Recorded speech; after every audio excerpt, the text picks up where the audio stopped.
আসসালামু আলাইকুম। সাদিকা সারা cooking is recipe নতুন আরও একটি রেসিপি দেখার জন্য আমন্ত্রণ জানাচ্ছি আপনাদের সবাইকে। আমি আজ আপনাদের সাথে সবথেকে সহজভাবে ভিন্ন স্বাদে মজার একটি নাস্তা নিয়ে হাজির হয়ে গেলাম। 1 কাপ গরম চায়ের সঙ্গে নাস্তাগুলো খেতে বেশ ভালো লাগে, আর অতিথি আপ্যায়নের জন্য এই নাস্তাগুলো একদম পারফেক্ট। আপনারা চাইলে এই নাস্তাগুলো বাচ্চাদের টিফিনও দিতে পারেন। বাচ্চারা অনেক মজা করে এই টিফিনগুলো খেয়ে নেবে। চলুন তাহলে যা যাক, নাস্তাগুলো কীভাবে তৈরি করব সেটা দেখে নেওয়া যাক। নাস্তাগুলো তৈরি করার জন্য এখানে নিয়েছি আমি 1.5 কাপের মতো ময়দা। তার সঙ্গে নিচ্ছি লবণ, 4 চামচের হাফ চামচের মতো নিচ্ছি লবণ। দিচ্ছি তেল, এখানে আমি 1 টেবিল চামচ সয়াবিন তেল দিয়ে দিলাম। এবার সবগুলো উপকরণ ভালোভাবে হাত দিয়ে মাখিয়ে নিব। লবণ আর তেল ময়দার সঙ্গে ভালোভাবে মাখিয়ে একটা ময়ান তৈরি করতে হবে। একটু সময় নিয়ে মাখাতে হবে যেন ময়ানটা পারফেক্ট হয়। আমার এখানে ময়দার ময়ানটা তৈরি হয়ে গেছে। এবার আমি এখানে কুসুম গরম পানি দিয়ে ময়দার ডোটা মাখিয়ে নেব।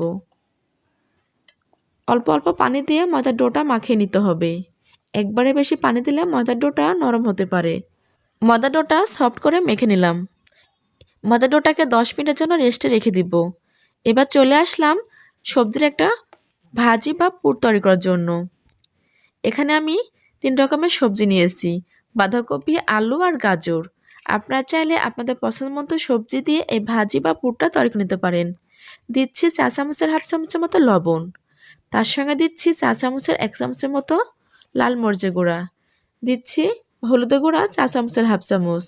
তার সঙ্গে দিচ্ছি ধনিয়া গুঁড়া 4 চামচের হাফ চামচ। আদা জিরা পেস্ট দিলাম 4 চামচের 1 চামচ। তার সঙ্গে দিচ্ছি পেঁয়াজ কুচি। দিচ্ছি তেল, এখানে আমি রান্নার রেগুলার সয়াবিন তেল দিলাম 1.5 টেবিল চামচের মতো। সবশেষে দিচ্ছি ডিম, এখানে একটা ডিম আমি ভেঙে দিলাম। এবার সবগুলো উপকরণ দেওয়া শেষ। হাত দিয়ে ভালোভাবে মাখিয়ে নিতে হবে। ডিম দিয়ে হাত দিয়ে ভালোভাবে মাখাতে হবে যেন ডিমগুলো সবজির সঙ্গে ভালোভাবে মিশে যায়। আর ডিম দিলে এই সবজিটা খেতে অনেক বেশি ভালো লাগবে। আমি হাত দিয়ে মেখে সফট করে নিলাম। এবার প্যান সহ চুলাতে আমি সবজিগুলো বসিয়ে দিচ্ছি। চুলার জাল মিডিয়ামে রেখে আমি সবজিগুলো ভেজে নেব। 4 থেকে 5 মিনিট এভাবে নাড়াচাড়া করে সবজিগুলো রান্না করে নিতে হবে। আর এই পর্যায়ে ঢাকনা দিয়ে ঢাকাও যাবে না, আর পানি দিতেও হবে না। পানি না দিয়ে নাড়াচাড়া করে সবজিগুলো ভেজে নিতে হবে। পানি দিয়ে সবজিটা রান্না করলে সবজিগুলো নরম হয়ে যাবে, খেতে ভালো লাগবে না। এভাবে নাড়াচাড়া করে সবজিগুলো রান্না করে নিলাম। সবজিটা রান্না হয়ে গেছে, এবার আমি নামিয়ে ঠান্ডা করে নেব। এবার চলে আসছি যে ময়দার ডোটা রেখে দিয়েছিলাম 10 মিনিট আগে, সেটা মেখে সফট করে নেব। মেখে ভালোভাবে একটু সফট ডো তৈরি করে নিলাম। এবার এখান থেকে ছোট ছোট লেচি আকারে কেটে নেব। একটা লেচি নিয়ে আমি রুটির মতো করে বেলে নেব। আমি এখানে গোল করে বেলে নিচ্ছি না, লম্বা করে বেলে নিচ্ছি। আপনারা চাইলে গোল করেও নিতে পারেন, তবে লম্বা করে নিলে নাস্তার শেপটা অনেক বেশি ভালো হবে। সবগুলো রুটি একই ভাগে বানিয়ে নিয়েছি। এবার একটা নাস্তা তৈরি করে দেখাবো। রুটির এক সাইড করে আমি যে পুরটা ভেজে রাখলাম সে পুর দিচ্ছি। লম্বা করে পুর দিচ্ছি, এক সাইড দিয়ে দিচ্ছি, মাঝখান দিয়ে না। এবার সাইডে রুটিটা দিয়ে সুন্দরভাবে ঢেকে জড়ে নিচ্ছি। দেখে বুঝতে পাচ্ছেন আমি কিভাবে জড়ে নিচ্ছি। হাত দিয়ে ঘুরিয়ে ঘুরিয়ে জড়ে নিচ্ছি, ঠিক একদম রোলের মতো করে। রুটির ওই পাশটা সুন্দরভাবে আটকে দিলাম। এবার রুটির 2 মাথার অংশটা আমি আঙ্গুলে পানি দিয়ে মুখটা ভালোভাবে সিল করে দিচ্ছি। 2 মুখটা ভালোভাবে সিল করে দিলাম। এবার লম্বা রোলটাকে সুন্দর করে গোল করে জড়ে নিচ্ছি। গোল করে জড়ে নিলাম। এবার মাথাটা লাগিয়ে দিতে হবে। মাথার অংশটা লাগানোর জন্য আঙ্গুলে একটু পানি লাগিয়ে নিলাম। পানিটা মাথার সঙ্গে লাগিয়ে নাস্তার সঙ্গে সেট করে দিলাম বা সিল করলাম। দিয়ে হাত দিয়ে চাপ দিয়ে নাস্তা তৈরি করে নিলাম। এভাবে তৈরি করতে হবে নাস্তাটা। আমি একটা নাস্তা তৈরি করে নিলাম।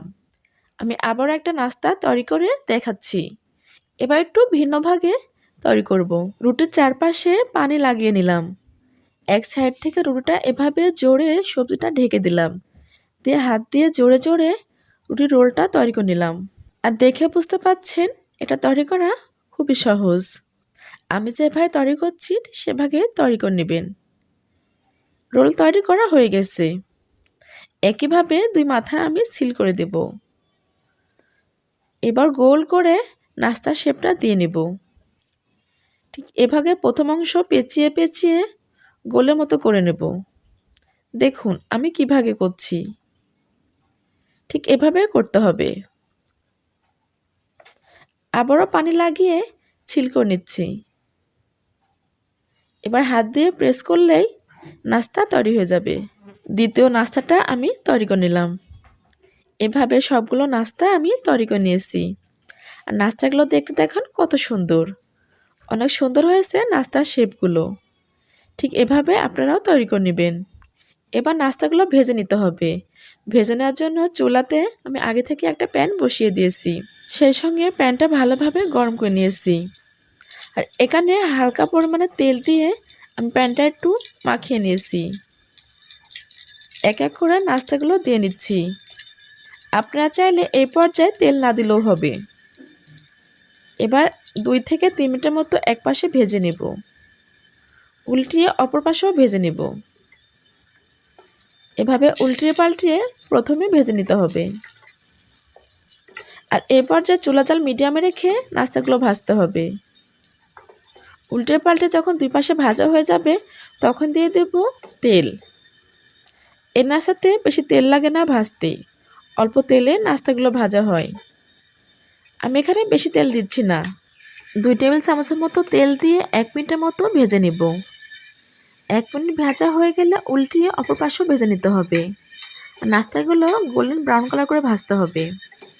নাস্তাগুলো উপরে একদম মচমচা আর ভিতরে পুরো পরিপূর্ণ। খেতে কিন্তু দারুণ।